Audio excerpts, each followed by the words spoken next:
आज जो है आपके विवाद को लेकर एक गवाह की गवाही होने वाली है। ये गवाह जो है आपके गवाह हैं, आपके पक्ष में बोलने के लिए गए हैं।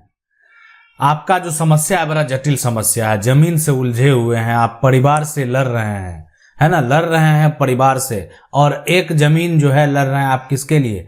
जमीन को कब्जा का विवाद चल रहा है। जमीन आपकी है, कब्जा कोई और करके बैठा हुआ है ना। बहुत दिन से कब्जा है ना। पूर्वज के समय से ही जो है, अगर बात करें कब्जा है तो लंबे समय से कब्जा है। हो सकता है उस समय वो थोड़ा जो व्यक्ति होगा उसका छवि जो होगा वो आपराधिक छवि का व्यक्ति होगा, डरा धमका कर जो है जमीन कब्जा कर लिया होगा, गलत तरीके से कागजात बना लिया होगा। देखें, जो भी कर ले, ठीक है, जो भी कर ले, आपका जो ये यहाँ पर जो प्रोसेस है, अगर आप उस प्रोसेस में जाएंगे तो आपकी जीत तय है। आज हम बात करने वाले, देखें, सबके पास, किसी के पास भी सेल डीड या गिफ्ट डीड कुछ भी हो सकता है। इसलिए ये एक प्रकार का जो है यहाँ पर डीड है, वो किसी प्रकार का हो सकता है। अब हमारा जो देश का कानून है वो है भारतीय साक्ष्य अधिनियम, यानी इंडियन जो है एविडेंस एक्ट। अब ये जो सबूत तो मांगता है, हर जो एक तरह से किसी भी प्रकार का कोई भी समस्या हो, हर समस्या को साबित करने के लिए सबूत मांगता है। कोई चोर जो है चोरी करता है तो उसके लिए भी तो सबूत चाहिए। मैंने चुराया, तो अभी आप देखें, अभी डिजिटल युग है। आज से 50 साल पहले की अगर बात करें तो 50 साल पहले क्या था? 50 साल पहले लोग एक तरह से चोरी ज्यादा होता था, चोरी ज्यादा होता था, पता ही नहीं चलता था चोर कौन है। एक तरह से गया सामान लेके और इधर उधर हो गया। आज जो है ऐसा नहीं है। आज वर्तमान में जो है अगर देखा जाए पहले के अपेक्षा तो चोरी में कमी आई है। इसका मुख्य कारण ये है, देखें, आबादी काउंटिंग को लेकर अगर देखेंगे तो हो सकता है आपको ज्यादा फर्क नहीं दिखे, इसलिए कि पहले के समय में जितनी आबादी थी और अभी के समय में जितना आबादी है उस हिसाब से तो आपको थोड़ा अंतर लगेगा ही, है ना। कि पहले जितना लोग थे 50 साल पहले काफी कम जनसंख्या थी, अभी का जो जनसंख्या वो बहुत ज्यादा है। तो उस समय और अभी के समय में देखा जाए तो तुलना में आपको जो अगर रेशियो देखेंगे तो अभी अब ऐसा नहीं है। इसीलिए अब एक तरह से क्या होता है कि अब एक दस्तावेज जो है, जिसको हम लोग बोलते हैं इलेक्ट्रॉनिक साक्ष्य जो है, ठीक है, ये इलेक्ट्रॉनिक यहाँ पर जो है इलेक्ट्रॉनिक साक्ष्य के रूप में जो है यहाँ पर प्रयोग किया जाता है। तो साक्ष्य अधिनियम में ये जो है, अगर आप कोई सीसीटीवी का एक तरह से फुटेज दिखा रहे हैं, किसी प्रकार का कोई वीडियो क्लिप दिखा रहे हैं, देखिए ये कैसे आया और कैसे चोरी करके चला गया, और ये बात स्पष्ट होता है कि यहाँ पर यही व्यक्ति चोरी किया है, तो फिर उसके ऊपर कार्रवाई की जाएगी और उसके लिए जो भी उचित सजा है वो एक तरह से उसके लिए मुकर्रर की जाएगी और उस पर फैसला दिया जाएगा।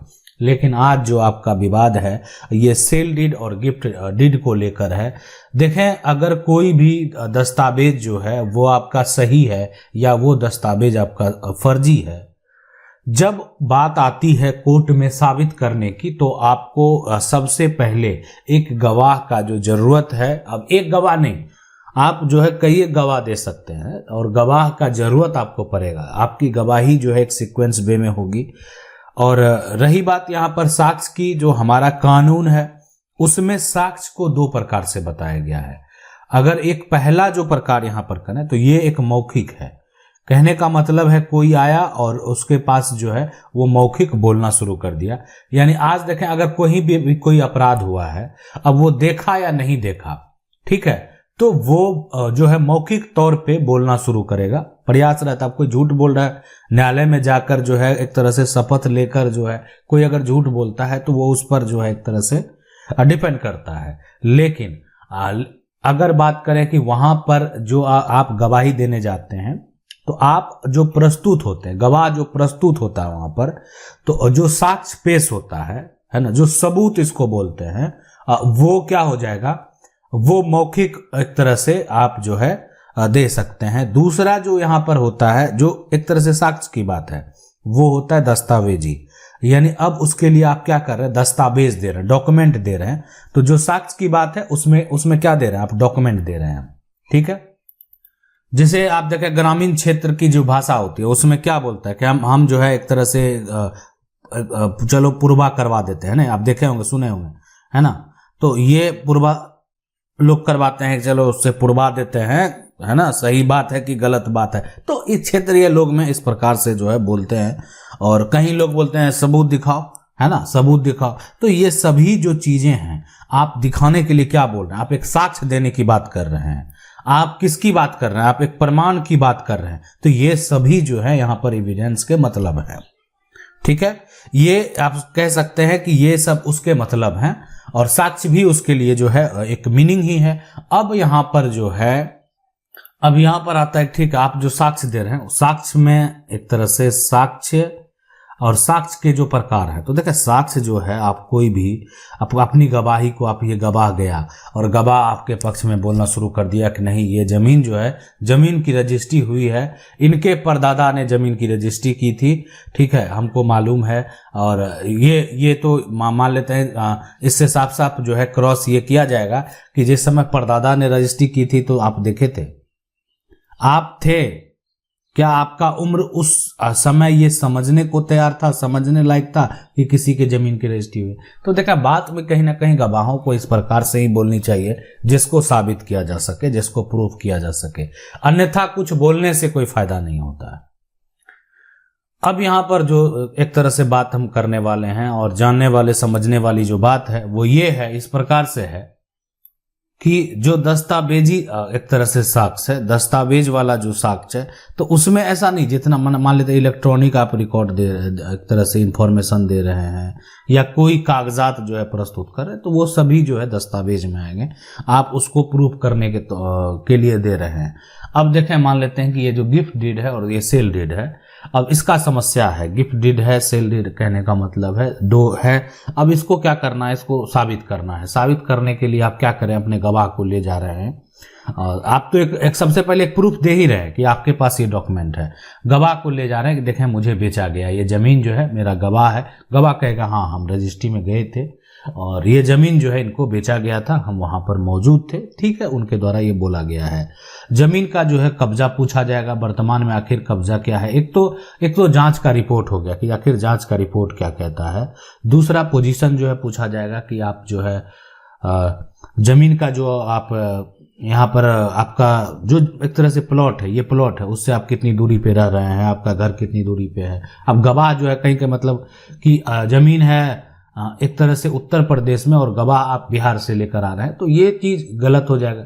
जमीन आपका जो है बिहार में है और गवाह आप मध्य प्रदेश से लेकर आ रहे हैं, है ना, तो ये जो है कॉम्बिनेशन कहीं ना कहीं तो नहीं हो सकता। या आपका जो दूसरे शहर से लेकर आ रहे हैं, तो ये कहीं ना कहीं सबसे देखें महत्वपूर्ण गवाही कौन दे सकता है, जो उस क्षेत्र का लोग है, आसपास का लोग है। जमीन जो प्लॉट है उससे उसका डिस्टेंस। अब गवाह जो जाकर झूठ बोलेगा उसके लिए भी अलग कानून है, उसके लिए भी अलग नियम है ना, इसलिए कि झूठ बोलने वाला, तो झूठ बोलने वाला जो हो जाएगा, वो झूठ अगर बोलने वाला है तो उसके लिए तो कार्रवाई किया ही जाएगा। लेकिन अब ये जो गवाही की बात है, उस गवाही में सबसे पहले देखें होता क्या है एक्चुअल में, कि जो गवाह है, ठीक है, तो यहां पर उसको क्या देखा जाएगा सबसे पहले कि जो गवाह है उसका जो बचाव पक्ष है, ठीक है, और एक हो जाएगा, मान लेते हैं गवाही आपका जो देने जाएगा, तो एक वो होगा कि एक मान लेते हैं आपके जो अगेंस्ट है वो दे रहा है। एक होता है कि बचाव करने के लिए आ गया है, मान लेते हैं वो बचाव पक्ष का गवाह है।